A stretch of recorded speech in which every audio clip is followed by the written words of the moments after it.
बच्चू कडूंच्या आंदोलनाची कोंडी फुटायला तयार नाहीये। सध्या या ठिकाणी आंदोलक काहीसे आक्रमक झालेले पाहायला मिळतात। टायर जाळून आता या आंदोलकांकडून निषेध नोंदवला जातोय। आज सकाळपासूनच या आंदोलकांनी काहीसा आक्रमक पवित्रा घेतलेला होता। देखील नीट यायला पाहिजे। मला एक सांगा की थोडं पाठीमागे व्हा आणखी, त्यानंतर सगळं व्यवस्थित चर्चा करू आपण। तुम्ही कुठून आले? आम्ही पुण्यावरून आलोय। पुण्यावरून आलेलो आहे। बघितलं तर तुम्ही या साईडला बघा मोठ्या प्रमाणामध्ये वाहतुकीची कोंडी आपल्याला पाहायला मिळत आहे। साधारण 24 तास जवळपास होत आलेल्या या वाहतूक कोंडीला बच्चू कडू काल साधारण 4 वाजताच्या सुमारास नागपूर जिल्ह्यामध्ये दाखल झाले, तेव्हापासूनच आंदोलक हे रस्त्यावर उतरले होते। अशा प्रकारे जागोजागी आंदोलक टायर पेटवून निषेध नोंदवण्याचा देखील प्रयत्न करत आहे आणि आपल्या मागण्या सरकारकडे आणखी तीव्रतेने मांडण्याचा प्रयत्न करत आहे।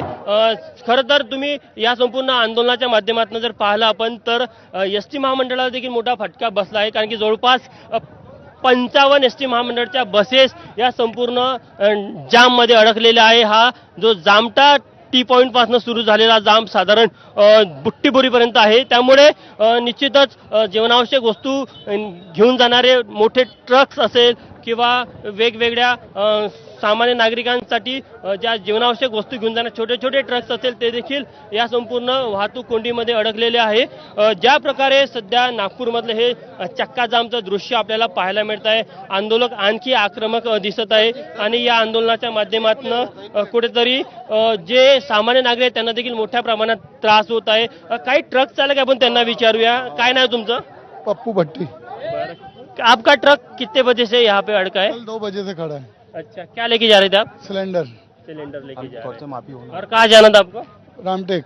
रामटेक जाना था। अशा प्रकारे तुम्ही कुठून आले? सोनरा ढोकून आलो।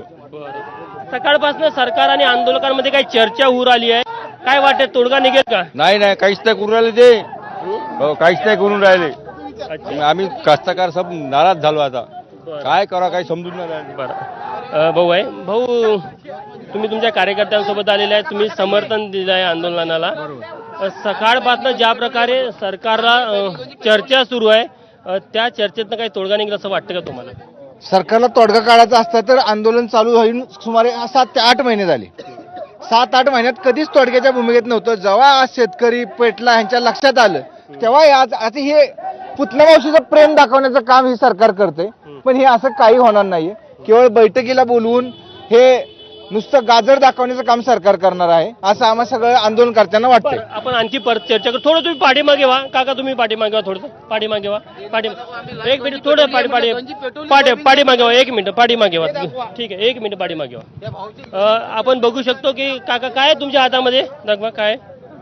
शेतकरी आत्महत्यांना आळा घालणारी धोरण तत्काळ लागू कर। ओके, आपण बघितलं तर एकंदरीतच नागपूरच्या रस्त्यावरचं हे दृश्य आपल्याला पाहायला मिळत आहे। अशा प्रकारे आंदोलक जागोजागी टायर पेटवून निषेध नोंदवत आहे आणि राज्य सरकारवर कुठेतरी दबाव निर्माण करण्याचा प्रयत्न करत आहे। साधारण 24 तास झालेल्या ह्या वाहतूक कोंडीला बच्चू कडू हे चक्का जामवर ठाम आहे, कारण की या चक्का जामच्या माध्यमातून राष्ट्रीय महामार्ग हा पूर्णतः बंद झालेला आहे। विशेष करून उत्तरेकडे वाराणसीला जाणारा महामार्ग असेल, दक्षिणेकडे कन्याकुमारीकडे जाणारा महामार्ग असेल किंवा इकडे समृद्धीसाठी जाणारा जो रूट आहे नागपूरवरनं तो देखील पूर्णतः ब्लॉक करण्यात आलेला आहे। त्यामुळे अशा प्रकारची वाहतूक कोंडी झालेली आहे। सोबतच काही वेळासाठी हे संपूर्ण आंदोलक रेल्वे रुळावर देखील उतरले होते। त्यांनी काही वेळासाठी रेल्वेची वाहतूक देखील थांबवली होती, मात्र पोलीस प्रशासन तिथे दाखल झालं आणि त्यांनी देखील त्या आंदोलकांना तिथं हुसकावून लावलं। त्यामुळे परत एकदा तिथली वाहतूक सुरळीत झाली। मात्र राष्ट्रीय महामार्गावरचा जो चक्का जाम आहे तो आपल्याला असाच मागच्या 24 तासापासून पाहायला मिळत आहे। तुम्ही पाठीमागे जर का दृश्यांमध्ये बघितलं, या आंदोलनाची आणखी एक विशेषतामध्ये सर्वसामान्यांना मोठा त्रास होत आहे। एसटी महामंडळाच्या बसेस देखील मोठ्या संख्येने अडकलेल्या आहे। जीवनावश्यक वस्तू घेऊन जाणारे देखील ट्रक इथे आपल्याला पाहायला, आपण बघू शकतो की कार्यकर्त्यांची हुल्लडबाजी इथे आता सध्या आपल्याला पाहायला मिळत आहे। खरं तर हे कार्यकर्ते ज्या प्रकारे ते हुल्लडबाजी करत आहे त्यामुळे निश्चितच त्यांची काय भूमिका आहे हे देखील बघणं महत्त्वाचं राहणार आहे, कारण की मोठ्या प्रमाणामध्ये सामान्य नागरिकांना देखील त्रास होत आहे।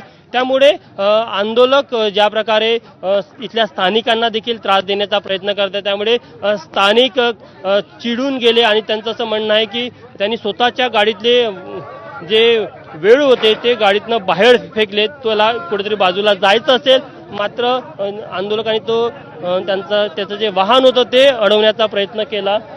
तर निश्चित आपण बघितलं तर मोठ्या प्रमाणामध्ये नागरिकांना देखील या आंदोलनामुळे त्रास होत आहे. अशा प्रकारे आता हळूहळू हुल्लडबाजी सुरू झालेली आहे. जाळपोळ देखील काही ठिकाणी आपल्याला पाहायला मिळत आहे. त्यामुळे निश्चितच या आंदोलनातनं लवकरच तोडगा काढला जावा अशी सर्वसामान्यांची इच्छा आहे, कारण की सर्वात फटका हा सर्वसामान्यांना बसत आहे. राज्य सरकार सकाळपासनं बच्चू कडू आणि त्यांच्या सहकाऱ्यांसोबत चर्चा करण्याचा प्रयत्न करत आहे. मात्र बच्चू कडूची जी भूमिका राहिलेली आहे आतापर्यंतची की त्यांना सरकारसोबत चर्चेला ते तयार आहे, मात्र ते आंदोलनस्थळी व्हायला पाहिजे किंवा नागपूरमध्ये व्हायला पाहिजे, ते मुंबईला जायला तयार नाही.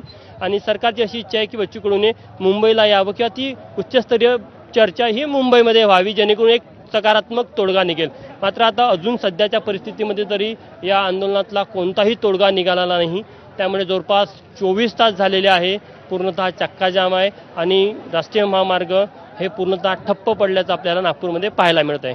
कॅमेरामॅन मिथुन आत्मनेसह तुषार कोहोळे, एबीपी माझा, नागपूर.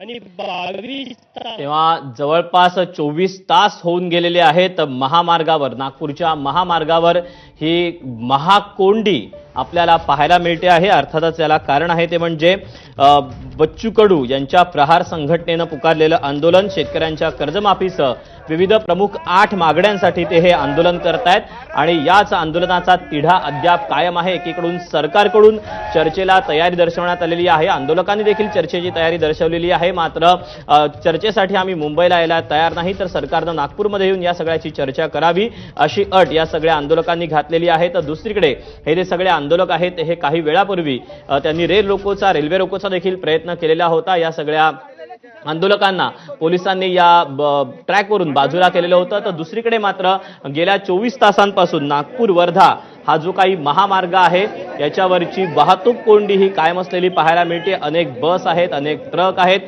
यासोबतच जीवनावश्यक वस्तू घेऊन जाणाऱ्या अनेक गाड्या देखील या वाहतूक कोंडीमध्ये अडकल्याच्या आपल्याला पाहायला मिळत आहेत. बच्चू कडूंच्या आंदोलनानंतर राज्य सरकारकडून हालचाली सुरू झाल्या. शेतकऱ्यांचा सातबारा कोरा करू अशी घोषणा देऊन सत्तेत आलेल्या सरकारनं अद्याप शेतकऱ्यांना दिलासा दिलेला नाही. शेतकऱ्यांची जी कर्जमुक्ती आहे ती तातडीनं करावी अशी मागणी बच्चू कडू यांनी केलेली आहे. आणि बच्चू कडू यांना पाठिंबा देण्यासाठी आता राज्यभरातले जे शेतकरी नेते आहेत, जे शेतकऱ्यांच्या माध्यमातून शेतकऱ्यांचा आवाज उठवण्यासाठी सातत्यानं प्रयत्न करत असतात, असे सगळे नेते सध्या नागपूरमध्ये बच्चू कडूंच्या आंदोलनामध्ये सहभागी झालेले आहेत. त्यामुळे आता या सगळ्या पार्श्वभूमीवर सरकारकडनं कसा सुवर्ण मध्य काढण्यात येतो हे पाहणं महत्त्वाचं असणार आहे. दुपारी 4च्या दरम्यान सरकारचं शिष्टमंडळ हे बच्चू कडू यांच्या भेटीसाठी जाणार असल्याचं देखील पाहायला मिळतंय. तर दुसरीकडे टायरची देखील जाळपोळ अगदी काही क्षणापूर्वीच या सगळ्या आंदोलकांनी केलेली पाहायला मिळाली.